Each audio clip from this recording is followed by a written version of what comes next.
Tuhan, bahwa dari semula Engkau telah memanggil kami untuk menjadi alat di tangan Tuhan.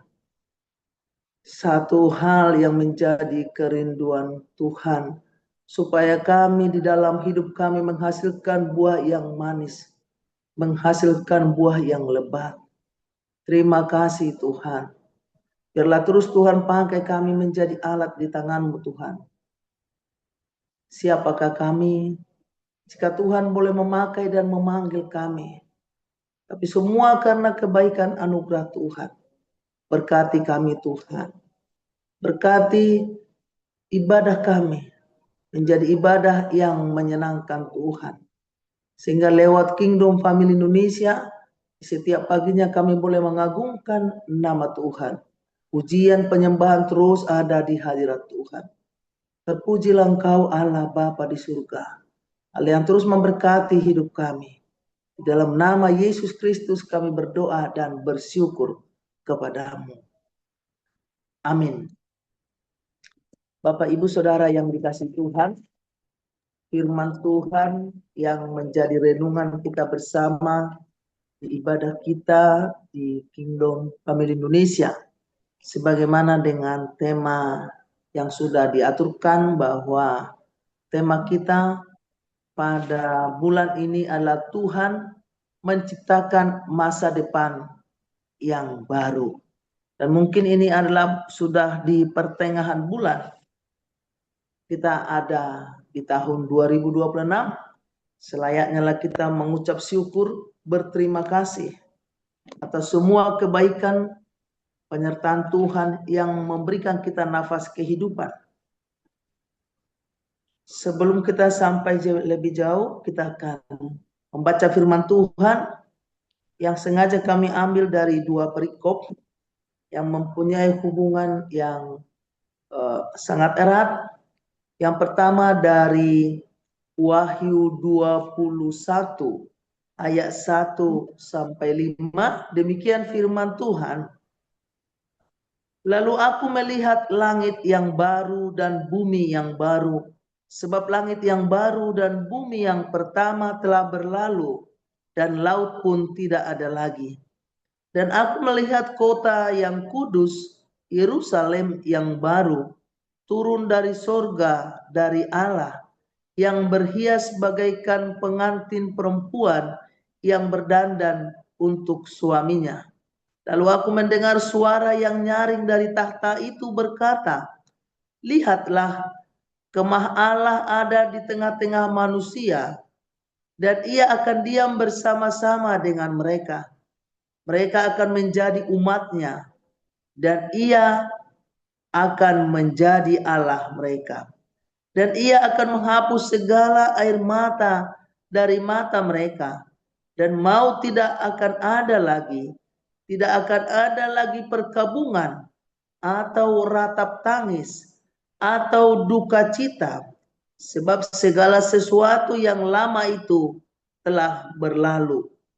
Ia yang duduk di atas tahta itu berkata, lihatlah, aku menjadikan segala sesuatu baru. Dan firman-Nya, tuliskanlah, karena segala perkataan ini adalah tepat dan benar. Dan ayat yang kedua yang kami ambil adalah dari Yeremia 29 ayat 11. Demikian firman Tuhan, sebab aku ini mengetahui rancangan-rancangan apa yang ada padaku mengenai kamu. Demikianlah firman Tuhan, yaitu rancangan damai sejahtera dan bukan rancangan kecelakaan, untuk memberikan kepadamu hari depan yang penuh harapan. Yesus berkata, berbahagialah orang-orang yang mendengarkan firman Allah di dalam kehidupannya sehari-hari. Bapak Ibu Saudara yang dikasihi Tuhan, bahwa kedua ayat ini sengaja kami ambil bagaimana mensinkronkan dengan tema kita tentang Tuhan menciptakan masa depan yang baru.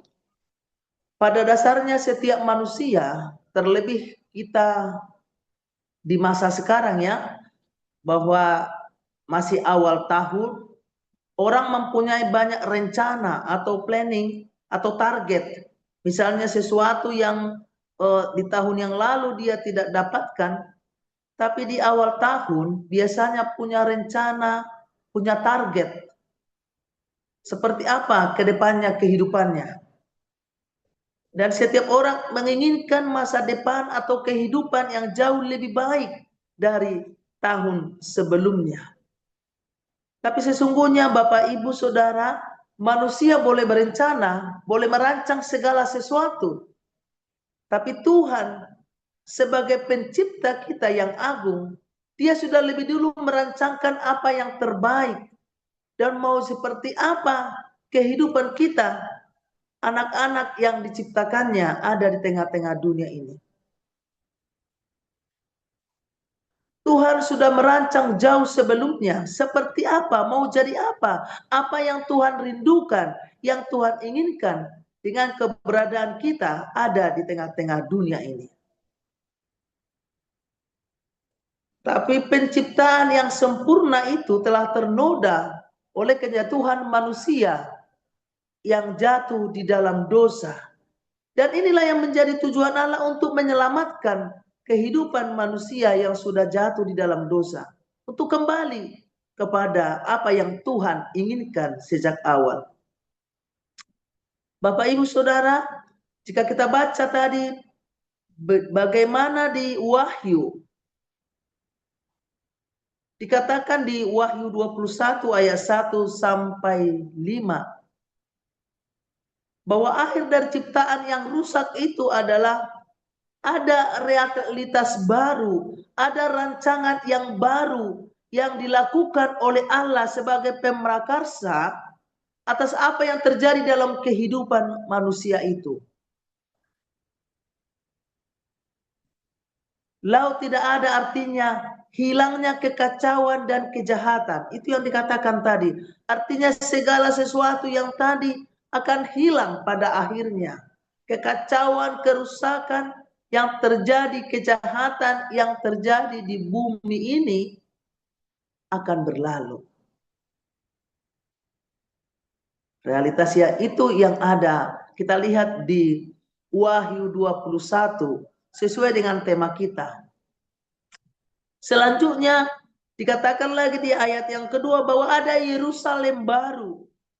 Itu menggambarkan lambang kediaman Allah yang sangat jelas tadi kita baca. Dikatakan di Wahyu tadi, bagaimana adanya Yerusalem baru yang akan ada di kehidupan itu menggambarkan lambang kediaman Allah. Allah mau menyatakan bahwa Dia yang berkuasa di atas segalanya. Bahkan diberikan satu gambaran bagai perempuan berdandan untuk suaminya. Artinya ada hubungan yang penuh kasih antara Allah sebagai pencipta dengan manusia sebagai yang dicipta. Tapi seringkali manusia mau membuat bahwa dia yang akan mengatur. Tidak sadar bahwa dia adalah yang dicipta oleh Allah. Makanya sering manusia mau berbuat seperti apa maunya dia. Padahal sesungguhnya kita ada untuk melanjutkan, untuk menuntaskan apa yang menjadi target Allah. Kenapa manusia diciptakan ada di tengah-tengah dunia ini. Artinya di Wahyu ayat 2 dinyatakan kepada kita Yerusalem baru itu menggambarkan hubungan yang penuh kasih atau kesatuan Allah dengan umat yang diciptakannya. Bapak Ibu Saudara, di ayat yang ketiga itu menjadi realisasi janji Allah bahwa kehadiran Allah yang turun dari tahtanya, kehadirannya yang penuh, kehadirannya yang tidak terhalangi. Artinya Tuhan sudah menciptakan, sudah merancangkan apa yang menjadi kehidupan atau masa depan dari manusia yang diciptakannya.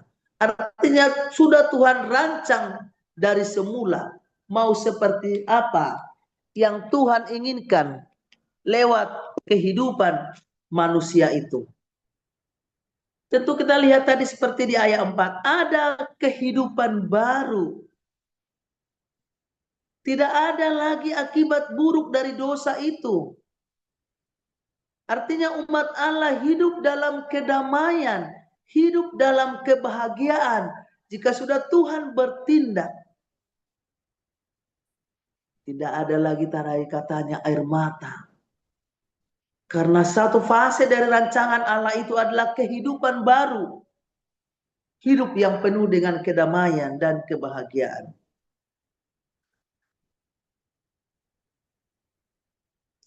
Perubahan terjadi bukan hanya karena perubahan perbaikan pada yang lama, tetapi benar-benar ada pembaharuan yang dari Allah.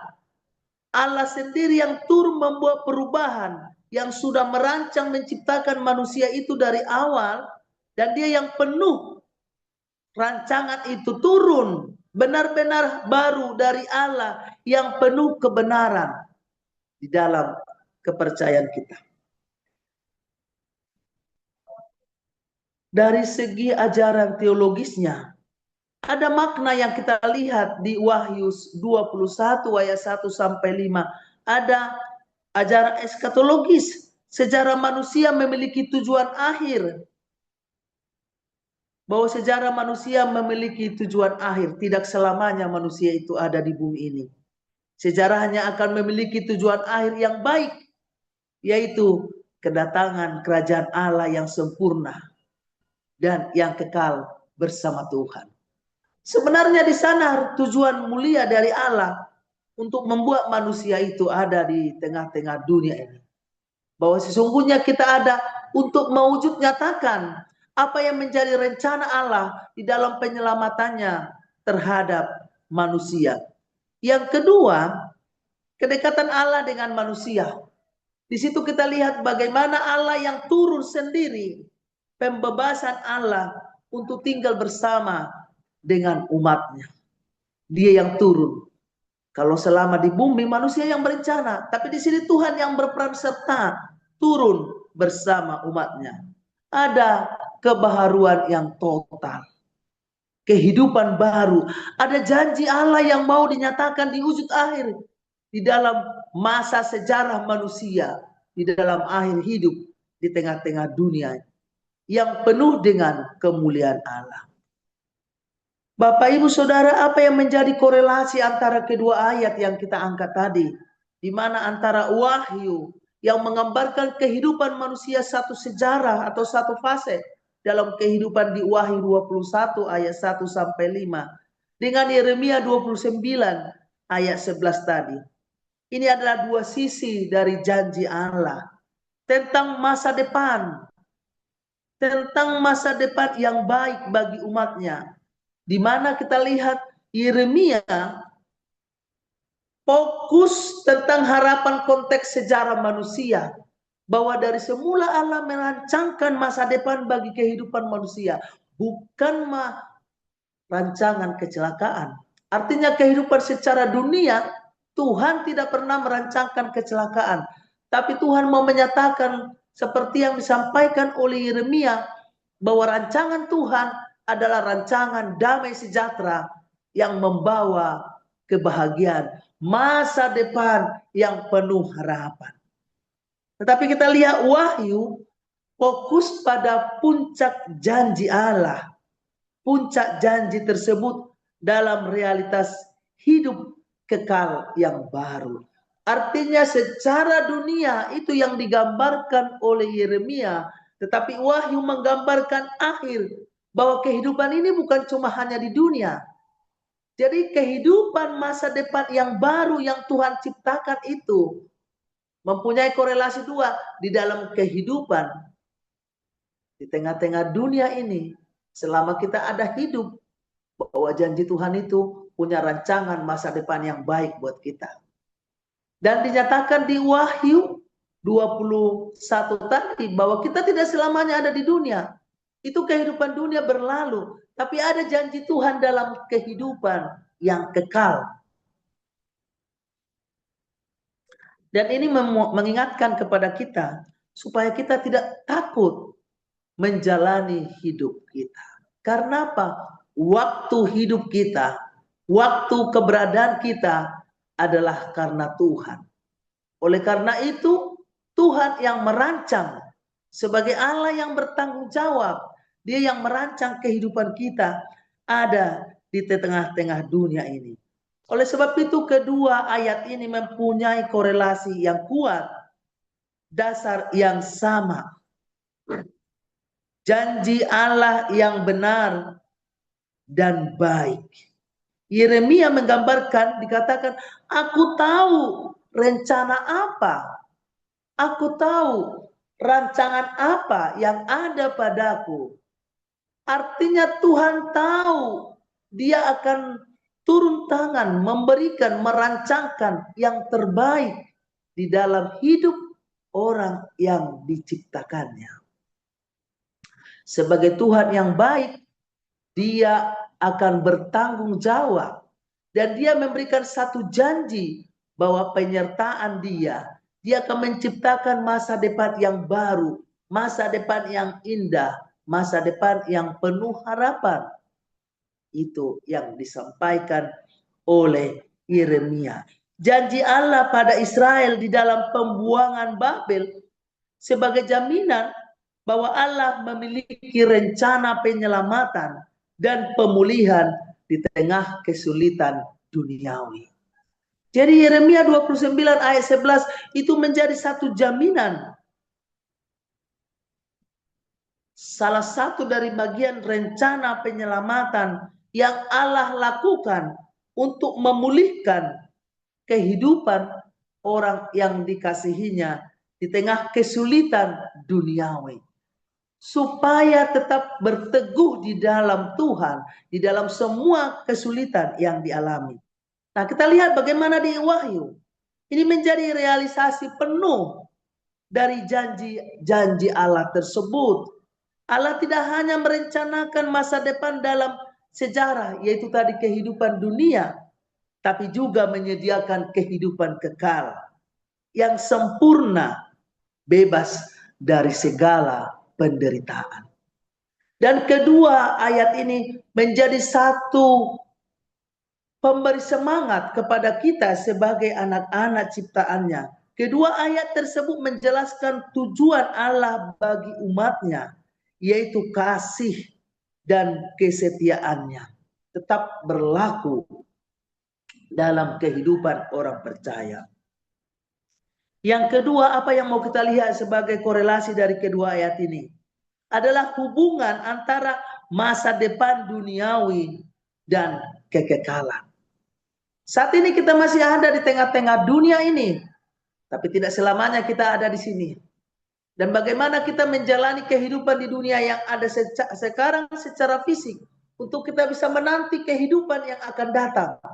Bahwa kita tidak, tempat kita bukan di sini. Tapi ada masa depan, ada pengharapan yang Tuhan janjikan kepada kita. Apa yang disampaikan oleh Yeremia 29 ayat 11 tadi, itu adalah menjadi bukti pemulihan fisik bahwa janji Allah itu ada masa depan di dalam Tuhan.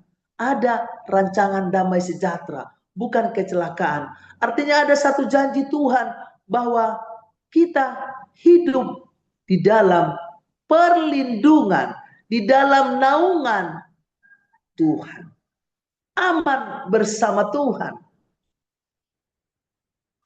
Pemulihan fisik, pemulihan sosial, itu tadi ada masa depan. Ini menjadi langkah awal tentang janji Allah tentang masa depan yang baru. Jadi lewat Yeremia 29 ayat 11, Tuhan sudah menghantarkan, dan itu menjadi langkah awal tentang janji Allah akan masa depan. Kita sejahtera, mempunyai masa depan di dunia, tapi ada harta yang lebih mahal lagi. Bahwa ada janji Tuhan, kehidupan kekal, penyertaan abadi yang akan Tuhan nyatakan di akhir kehidupan kita. kehidupan kita bukan yang sekarang ini, tapi ada kehidupan baru nanti yang jauh lebih dibandingkan. Tidak seberapa sukacita pergumulan yang kita hadapi sekarang ini dibanding sukacita di akhir kekekalan yang akan Tuhan nyatakan di tengah kehidupan kita. Bapak Ibu Saudara, Wahyu 21 ayat 1 sampai 5 menjadi puncak akhir dari janji. Setelah janji sejarah dunia tadi, penyertaan di dunia ini tadi berakhir dalam membangun ciptaan baru yang sempurna, yaitu kehidupan yang baik, penuh harapan secara mutlak tanpa batas waktu dan ruang. Artinya nanti Tuhan akan menyatakan janji itu akan ditepati di dalam kehidupan akhir kita sebagaimana dijanjikan Allah di Wahyu 21 bahwa tidak ada lagi nanti ada air mata. Tidak ada lagi perkabungan, tapi sukacita bersama Allah. Bapak Ibu Saudara, apa yang menjadi korelasi yang ketiga? Fokus pada hubungan dengan Allah. Yeremia 29 ayat 11 menyatakan rencana baik Allah tidak hanya kesuksesan dalam dunia, tapi pemulihan antara Allah dan umatnya. Sehingga mereka dengan pemulihan yang ada satu janji Allah supaya bangsa itu atau umatnya itu kembali berbalik dan hidup sesuai dengan kehendak Allah sebagai pencipta. Di dalam Wahyu 21 tadi ada hubungan titik tertinggi antara Allah tinggal bersama umat manusia sebagai ciptaannya yang mulia secara langsung. Tapi penghalang dosa, tanpa penghalang dosa. Kalau di dalam Yeremia 29 kita masih jauh dengan Allah. Hanya dijanji, masih dijanji secara dunia. Tapi di Wahyu secara langsung tanpa penghalang, tanpa dosa. Menjadi Allah bagi mereka sepenuhnya. Ini semua rencana Allah yang baik yang disebutkan oleh Yeremia. Jadi Yeremia melengkapi apa yang disampaikan oleh Wahyu. Bapak Ibu Saudara yang dikasihi Tuhan, sesuai dengan tema kita, Tuhan menciptakan masa depan yang baru. Apa yang mau kita ambil manfaat, hikmah yang bisa kita ambil dari kedua konteks firman Tuhan yang kita angkat pada pagi hari ini. Bahwa lewat Yeremia 29 ini di ayat 11 ini menumbuhkan keyakinan akan rencana baik Tuhan. Manfaatnya adalah membuat kita tidak takut menghadapi perubahan, menghadapi masa depan. Karena masa depan kita sungguh ada di tangan Tuhan. Jadi kita tidak perlu takut. Kita ada di tahun 2026. Bukan karena kehebatan kita. Tapi karena Tuhan baik di dalam kehidupan kita. Jika kita meyakini bahwa Tuhan baik di dalam kehidupan kita, dan waktu ini adalah waktu Tuhan, milik Tuhan, kita akan berjalan bersama Dia. Dan Dia akan menyertai kita. Oleh sebab itu kita tidak perlu takut. Tapi semakin mendekatkan diri kepada Tuhan, bahwa tanpa Tuhan kita tidak berdaya. Tapi bersama Tuhan kita akan kuat dan akan menyatakan kuasanya di tengah kehidupan kita lewat tindakan kita. Yang tidak diketahui, ya, masa depan kita ini secara manusia orang boleh beramal ini dan itu. Tapi satu yang menjadi kepastian dalam hidup kita, Tuhan janji bahwa Dia tidak pernah merancang kecelakaan dalam hidup kita. Dia merancang masa depan.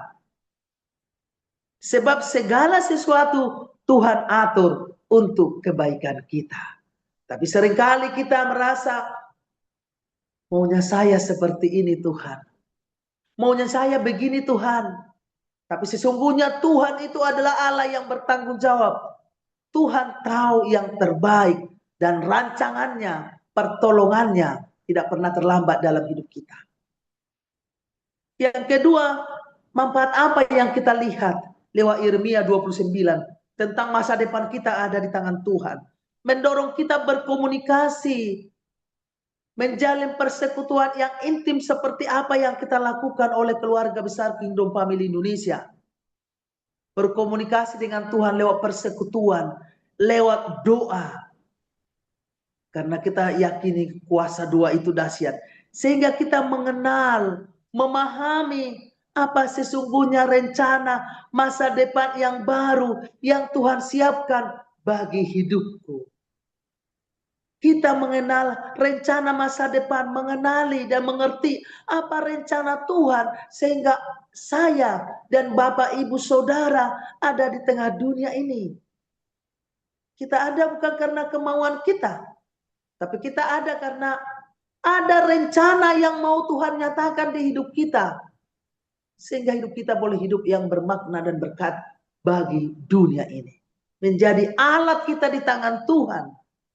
Karena kita ada untuk menuntaskan apa yang menjadi rancangan dan rencana dari Sang Khalik itu di dalam hidup kita. Bapak Ibu Saudara, Wahyu 25 ayat 21 ayat 1 sampai 5. Memberikan manfaat, memberikan harapan akan pembaharuan total. Memberi pandangan yang lebih luas bahwa masa depan baru yang diciptakan Tuhan tanpa transformasi yang menyeluruh dan kekal. Jadi hidup kita bukan hanya di dunia ini, tapi ada kehidupan kekal. Menguatkan kesadaran akan tujuan akhir hidup kita adalah akhir yang mulia. Akhir yang mulia. Akhir yang penuh kekekalan. Di mana masa kini, masa yang kita lalui ini seperti di Yeremia tadi, adalah perjalanan masa depan baru yang menuju kesempurnaan. Masa depan baru yang sempurna, hidup dengan hal-hal yang abadi. Jadi di tengah rancangan Tuhan dalam hidup damai sejahtera itu menjadi perjalanan awal bagi kita ada di dunia ini untuk menghantarkan kita ke kehidupan yang kekal. Yaitu lewat Yeremia tadi, kehidupan individu dan komunitas dunia. Kedamaian, kesejahteraan, masa depan yang penuh harapan. Tapi di Wahyu kita dihantarkan pembaharuan akhir yang lebih besar. Dialami semesta yang baru. Tuhan adalah sang pencipta masa depan baru. Baik dalam skala pribadi tadi, seperti di kehidupan dunia, maupun secara universal. Bapak, Ibu, Saudara, apa yang mau kita lihat? Apa yang mau disampaikan oleh firman Tuhan ini sesuai dengan tema Tuhan menciptakan masa depan yang baru. Jadi bukan cuma masa depan dalam kehidupan dunia, tapi dunia dan kekekalan. Masa sulit bukan akhir cerita yang kita alami di tengah-tengah dunia ini. Tapi semua Tuhan izinkan silih berganti dalam hidup kita. Dan itu semua menjadi bagian dari rencana Allah untuk membentuk, untuk membawa umatnya ke arah masa depan yang Tuhan sudah siapkan. Secara dunia tadi, masa depan yang penuh harapan. Secara rohani, kekekalan menanti kita, bagian kita, orang yang percaya kepada Sang Khalik itu. Tujuan Allah tidak hanya keselamatan pribadi, tetapi untuk kesejahteraan komunitas dan pemulihan hubungan manusia yang rusak dulu karena dosa. Hubungan manusia dengan Allah dan sesama. Tuhan menginginkan kita untuk dalam pemulihan bagaimana memulihkan hubungan manusia dengan Allah. Allah dengan manusia yang terputus itu akan dipulihkan. Dan itu akan diaplikasikan lewat kehidupan kita di tengah-tengah dunia ini bersama sesama kita. Maka dari itulah kita ada di dunia ini saat ini tidak bisa hidup hanya untuk berbicara tentang kekekalan. Tapi bagaimana kita mewujudkan kehidupan, kekekalan itu digambarkan di tengah-tengah kehidupan dunia ini. Bagaimana mungkin kita bisa mengharapkan kekekalan di surga jika tengah-tengah dunia kita hidup dengan kekacauan. Kita hidup dengan permusuhan. Kita hidup dengan dendam. Tapi Tuhan mau lewat kehidupan yang baru kita bisa mewujudkan damai itu. Mewujudkan damai sejahtera itu di tengah-tengah dunia ini.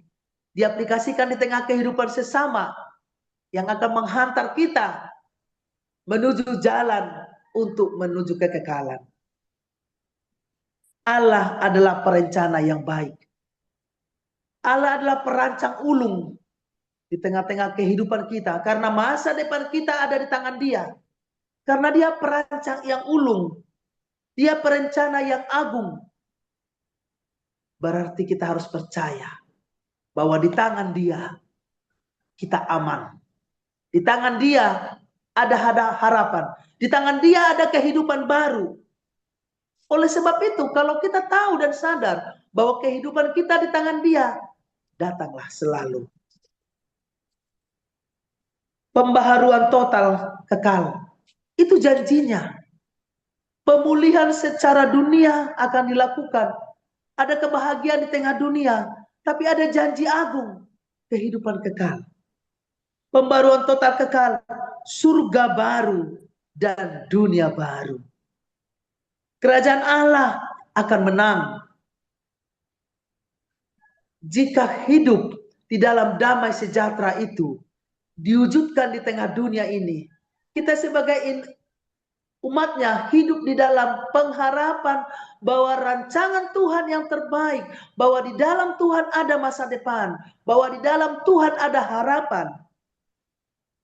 Kerajaan Allah akan menang.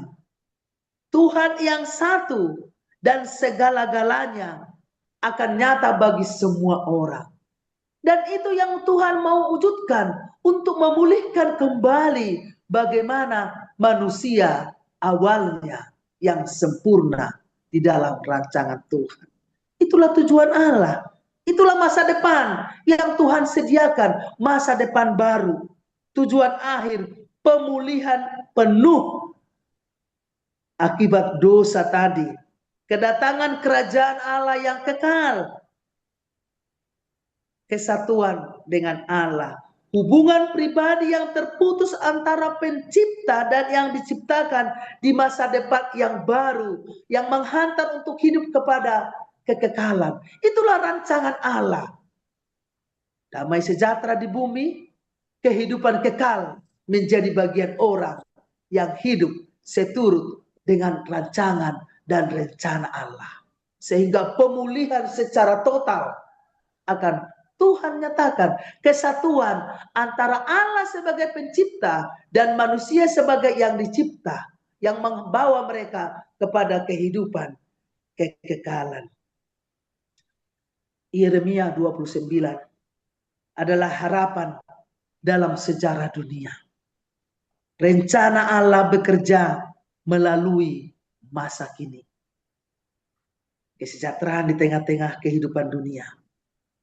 Di Wahyu dikatakan harapan akhir yang kekal. Pembaharuan secara total. Artinya kedua ayat ini bekerja baik dalam skala waktu, dunia, dan kekekalan. Itulah masa depan yang Tuhan ciptakan. Karena kita tidak selamanya ada di dunia ini. Tapi kita butuh dunia ini. Karena di dunia inilah kita menciptakan bagaimana perwujudan daripada damai sejahtera Allah itu. Dan ada janjinya bahwa kita hidup di dalam damai. Yang memberikan kita masa depan yang penuh harapan. Jika kita hidup di tengah-tengah kehidupan yang seturut dengan kehendak Allah. Artinya tadi kedua ayat, baik di Yeremia itu tadi maupun di Wahyu, menghantarkan kita membawa harapan harapan akhir yang kekal, pembaharuan secara total. Bekerja kedua ayat ini menjadi skala waktu, dunia, dan kekekalan. Bapak Ibu Saudara yang dikasihi Tuhan, apa yang menjadi aplikasi dari kedua ayat ini? Setelah kita tadi memahami bagaimana korelasinya kedua ayat, bagaimana manfaatnya di tengah-tengah kehidupan kita. Apa yang mau dinyatakan? Apa aplikasi yang mau kita lihat dari kedua ayat ini? Ketika ada kesulitan, kita menemukan ketenangan karena Allah memiliki rencana yang baik di dalam kehidupan kita.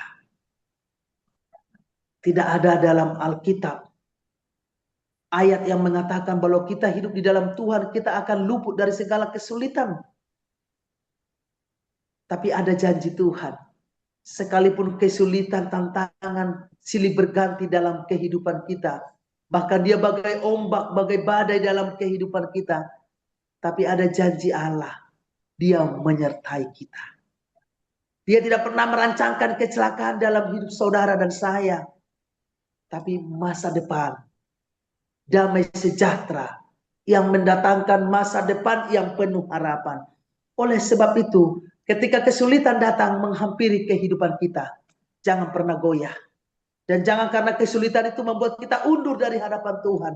Tapi percayalah, lewat kesulitan Tuhan bisa bekerja dalam hidup kita. Menyatakan bahwa dia Allah yang berdaulat. Bahwa dia mengatakan kepada kita, jangan takut anakku, aku ada bersama engkau.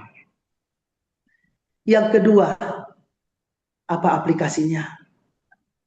Kita diajak untuk aktif, untuk proaktif menjalin persekutuan yang intim. Dan itu yang dilakukan oleh Kingdom Family Indonesia setiap paginya. Mencari hadirat Tuhan.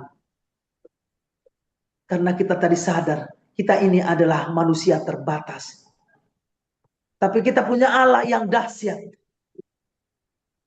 Jika kita membangun persekutuan yang intim dengan sumber kekuatan itu, lewat doa, lewat ibadah, lewat persekutuan, kita akan mampu melakukan perkara besar. Kita akan mampu melewati ombak gelombang tadi. Sekalipun kita kadang dihempaskan ke atas dan ke bawah, tapi ada suara yang terus menyertai kita. Ada Allah, jangan takut anakku, aku ada bersama engkau. Selanjutnya ada tujuan Allah, bahwa di dalam setiap rancangan itu, Tuhan mau nyatakan bahwa rencanaku yang terindah dalam hidupmu. Tujuan Allah adalah untuk kesejahteraan, untuk kekekalan, untuk kedamaian. Lewat Wahyu 21, apa yang mau dinyatakan kepada kita? Kesusahan saat ini adalah sementara. Ada harapan yang lebih besar di masa depan. Pergumulan tantangan yang kau hadapi saat ini tidak sebanding dengan sukacita yang Tuhan sediakan, yang saya sediakan bagimu, asal engkau turut dalam kehendakku. Air mata akan berlalu, kesusahan, kejahatan akan berlalu, tapi kasih setia Tuhan, janji Tuhan, hidup kekal menjadi bagian kita. Yang kedua, apa yang Tuhan mau inginkan lewat Wahyu? Hiduplah dengan nilai-nilai yang sesuai dengan standar Allah, bukan standar manusia. Hiduplah dalam nilai-nilai standar Allah, sebab kita sedang dalam perjalanan menuju masa depan yang sempurna.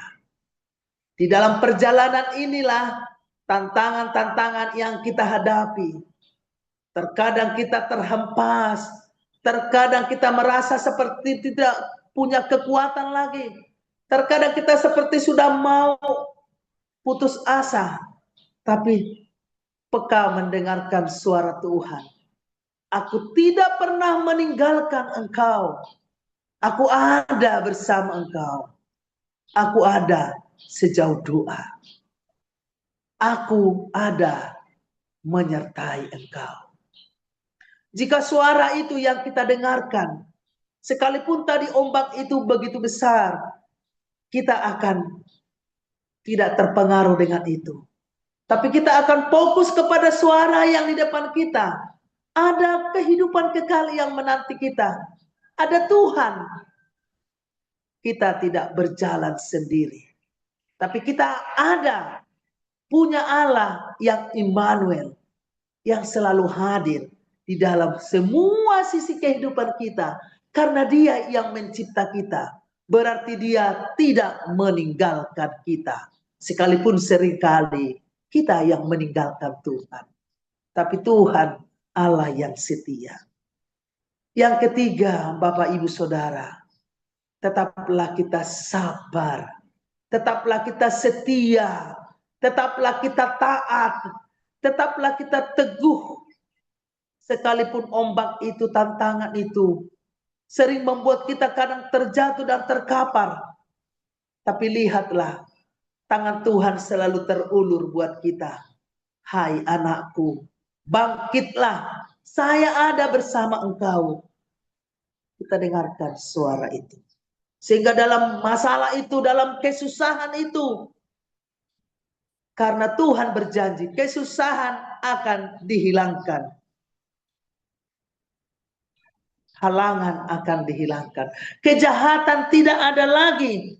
Tapi Tuhan akan menyatakan keadilan akan ditegakkan. Itu janji Tuhan. Keadilan. Setialah engkau sampai mati. Aku akan menganugerahkan kepadamu mahkota kehidupan. Itulah janji Tuhan. Medali tidak pernah diterima orang di tengah perjalanan. Medali tidak diterima orang di awal perjuangan. Tapi medali itu, mahkota itu akan diterima oleh orang yang sampai finish menuntaskan tugas dan tanggung jawabnya. Mahkota itu akan dinikmati orang yang setia sampai akhir.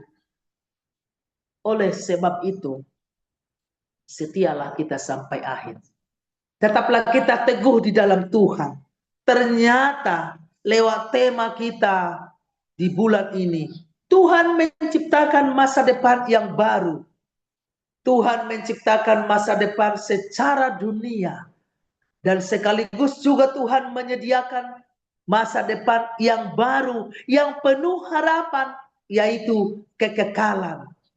Janji Tuhan, jika kita setia, mahkota kerajaan hidup kekal menjadi bagian kita.